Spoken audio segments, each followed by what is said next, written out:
So I woke up this morning at around 7:30 a.m., like to a noise of an explosion, and I was shocked. Yash Madura describing the terrifying moment early Wednesday morning when a burning construction crane on Manhattan's 10th Avenue crashed into several apartments, including his own, 55 stories up. I saw debris all over my living room. There's a wall in my apartment that actually protected my friend. If that wall had not been there, it would have just been about 6 inches to the left. It would have been inside the glass, through the glass, and it would have been on my friend. The crane was some 45 stories up across the street from Yash's apartment at the site of a new high-rise, which sits on the former site of the Covenant House nonprofit housing facility. For reasons still unclear, a fire started inside the crane cabin as it was hoisting up a load of some 16 tons of building materials. Iron worker Richard Paz. When it started flaming and they got to a point where he couldn't, he only had the option of exiting the crane and coming down.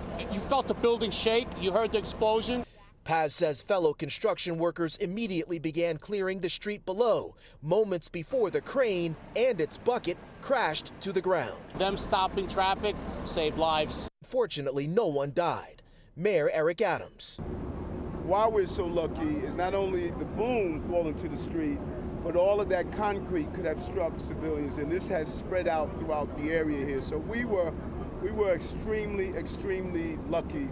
Still, Manhattan Borough President Mark Levine says any ensuing investigation must be thorough, especially given the amount of development currently taking place on Manhattan's west side. Most of those jobs do involve tower cranes.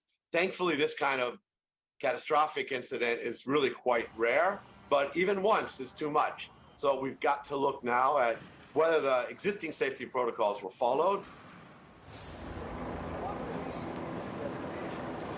Construction workers still sweeping debris off the street, and that block is not in the clear just yet. We can tell you that we were standing here a couple of hours after everything had settled down, and a piece of debris randomly fell from atop one of the buildings down onto the street.